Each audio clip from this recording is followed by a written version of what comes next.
For 19 straight days, Israel hunted them. Not soldiers on a battlefield, but the most powerful men inside Iran. Generals vanished. Commanders disappeared. And then, they found the one man no one thought could be touched.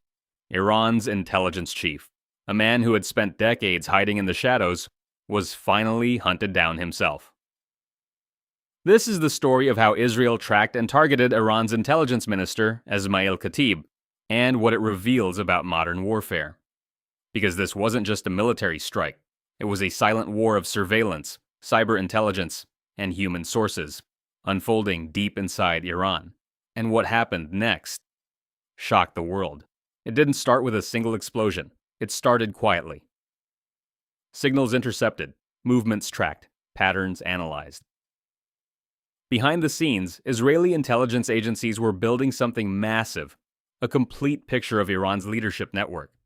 Then came February 28th, a day that would change everything. Operation Roaring Lion began with a wave of coordinated Israeli airstrikes that hit Iran's top leadership in a matter of hours. Senior commanders were killed. The leadership structure fractured instantly. And suddenly, the most powerful men in Iran weren't leading anymore. They were running. After the first strikes, chaos spread across Tehran. Iranian officials abandoned their headquarters.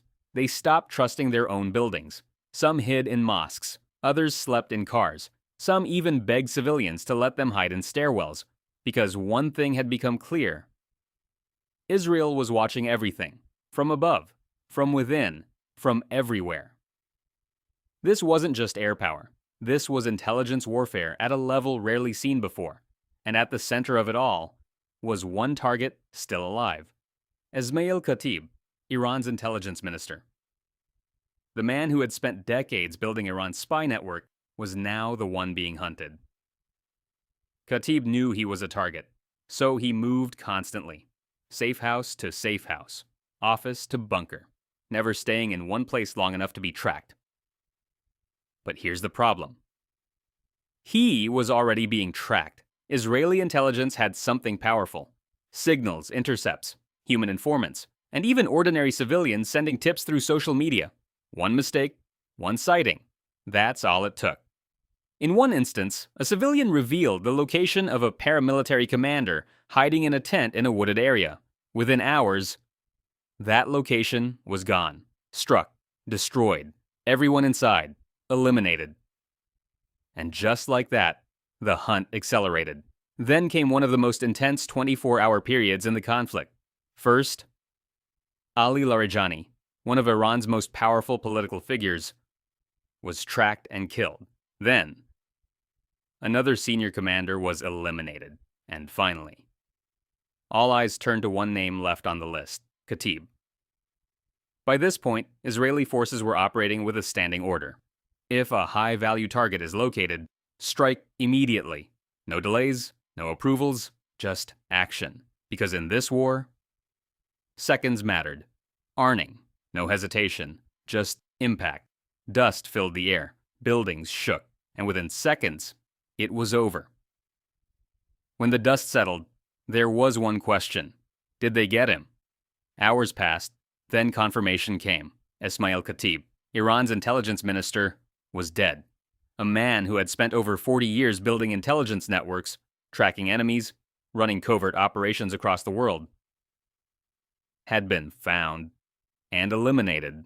But this wasn't just a symbolic victory. This was a strategic earthquake. Because Khatib wasn't just another official. He was the system.